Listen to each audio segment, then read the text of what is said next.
Are you watching closely?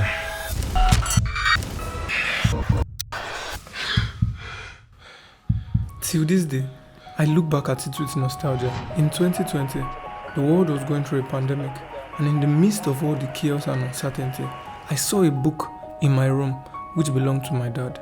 At first, I ignored it, but out of curiosity, I drew closer to it. What caught my attention was the title, which had a contradictory statement: The Burden of Freedom. Immediately, there were like a million questions in my mind. So to satisfy my curiosity, I picked up the book and started flipping through the pages. Little did I know that my quest for this so-called burden would lead me down a rabbit hole of dark revelations. After a few days of reading, I barely crossed half the book when I stumbled upon a hidden truth that would change everything. Join me as I unravel the untold secrets behind the so-called freedom. From unexpected twists, Knowledge is power. to shocking discoveries, Power is power. to why some would rather die free than stay alive to endure being controlled. Get ready to challenge everything you thought you knew about control. But I warn you, at the end of this video, you'll either be on the north or far on the south side of freedom, because you will understand in a few minutes why indifference doesn't exist in the journey. So brace yourself, for the untold truth about freedom is about to be revealed.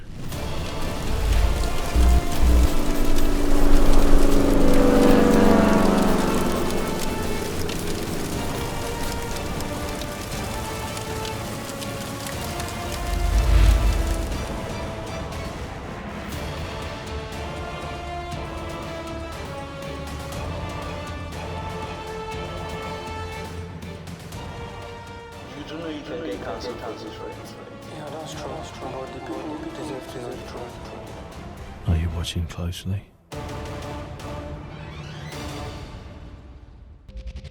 While freedom is a gift from God, it must be secured by His people here on earth. Together, I have a dream.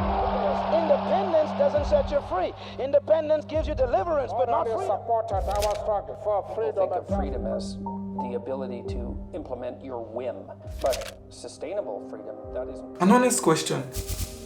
What does freedom truly mean to you? When the word sounds to your ears, what emotions do you feel? Is it some state where your whole life is on autopilot and every of your ambitions, desires are met in the snap of your finger? Or perhaps you think of it as the essence of adulthood, free to dictate your decisions and life choices. Can it be attained, or is just a figment of our imagination? Before we dive into the profound meaning of freedom, it's worth noting that most of what we know about freedom today has been largely influenced by the environment we grew up in and the superficial life we see on social media, from the fake life of wealth and glamour we see on Instagram and TikToks of the world, to the fiction that has been portrayed repeatedly in Hollywood. It's all a fugazi. You know what a fugazi is? No, Fugazi, it's fake. Yeah, fugazi. It's a wazi, it's a woozy, it's a fairy dust. It doesn't exist. Truth is, a large portion of what we see on these platforms are superficial, to say the least, and far from the experience in reality. Now stick with me here, because we're gonna have to change the way you've been seeing freedom your whole life.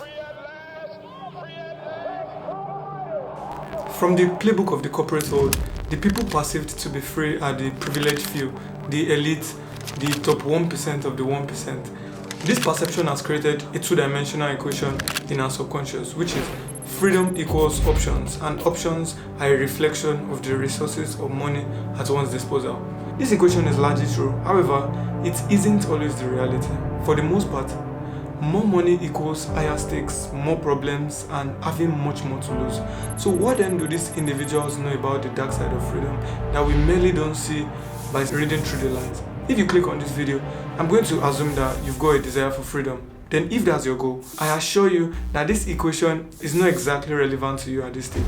If you task yourself to chase after greenbacks with your entire being, in no time, you'll find yourself on a roller coaster where you trade every second of your life for the extra dollar, thinking more will make you satisfied. Past that threshold, you become a slave to currency, the very opposite of what you set out to be. So again, you ask yourself, amidst the whole misconception, what then is this burden that freedom disguises itself around?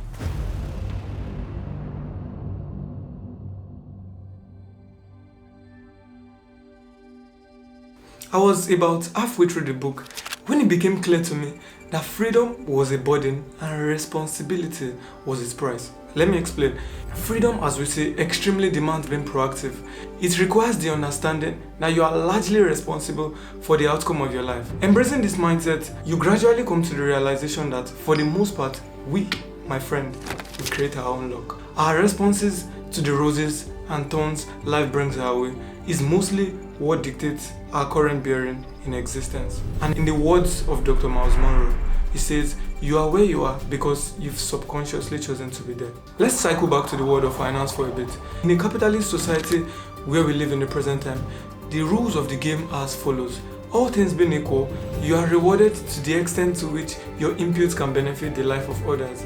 The reward comes in finances, influence, fame, and sometimes access. These rewards afford you more options, which in turn increases your freedom in the literal sense of it. Of course, there's a catch, which I'm going to be sharing shortly, but hopefully this is all making sense now.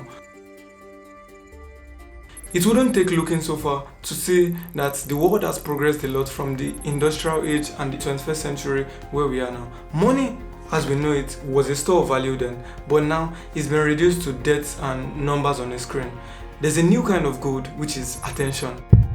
There's a new kind of product, which is data. Chances are you've heard the size of data that ChatGPT and AI chatbots has been trained with. There's a new kind of money, crypto and central bank digital currencies. You see where I'm driving at? It takes responsibility and the willingness to learn to keep up with these progressions, provided freedom is the reward you crave.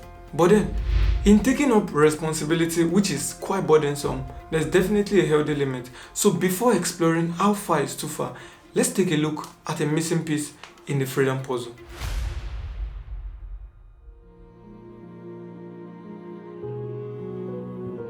Today, more than ever, we are experts at blaming past occurrences for our current crisis. We are experts at blaming our parents for our bad habits. We blame the government for our lack of jobs and unemployment. We blame TikTok and Gen Zs for the rapid decline of attention spans and moral decadence in the society. Does TikTok access the home Wi-Fi network? Only if the user turns on the Wi-Fi. We blame the weather for our sickness, and sometimes we go as far as blaming our parents for our existence. The blame game is a roller coaster you want to avoid at all costs. What blaming others for our problem does is not just embracing irresponsibility, but also giving up control of our life in some sense. It's true that there's a temporary sense of relief and satisfaction that comes from blaming others for our problems. By attributing our problems to external factors and individuals, we create an illusion that if those individuals and factors change, our problems will also disappear. The problem, pun intended, is that blaming others robs us of learning from our mistakes and finding proactive long-term solutions to our problems. It's true the government can do better. It's true our parents can do better. It's true Gen Zs can do better for society morally. But if you find yourself always blaming others for the outcome of your life, then you might want to step up your personal accountability game. There's no rest for me in this world, but I'm on the next.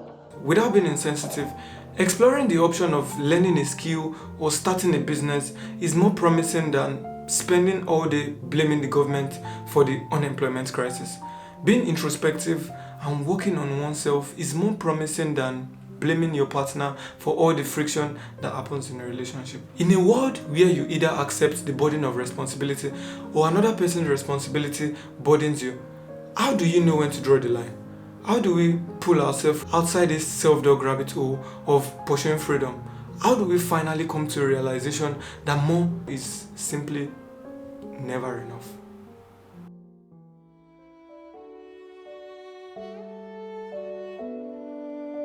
Well, that's it. So freedom is just walking and blaming yourself till the How about people stuck in the rat race? How about people living paycheck? Why can't I blame the government for? Isn't the government corrupt and making life tough for? How about people responsible over their life and the freedom they desire doesn't seem to comfort? Hold on. Those are legitimate questions, but I don't have all the answers. It's true that having the mindset of responsibility is where it begins. But one thing I can tell you is this. In your journey, sooner or later, you need to answer the question of why. What is it that you're selling that so many people want to buy? I don't think I'm selling anything. Why all of this in the first place? Why was freedom a deep desire within you? They're hungry for a discussion of the relationship between responsibility and meaning. And we haven't had that discussion in our culture for 50 years. Why did I take up all this responsibility at the expense of the other things I could have done with this precious gift called time? In no time, you'll be tasked with finding meaning and purpose to your newfound freedom you thought will fill the void you felt in the first place.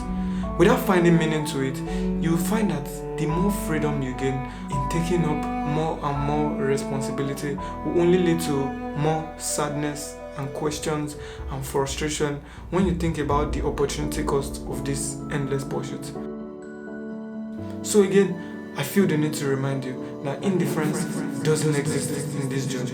If freedom is something you ever desire, let it be known that you have to bear the burden of responsibility. Does it guarantee your happiness? Well, only you can answer that. But sooner or later, you need to answer the question of why. You know, because my voice is actually more powerful than even my finances. So they can't control me with finances.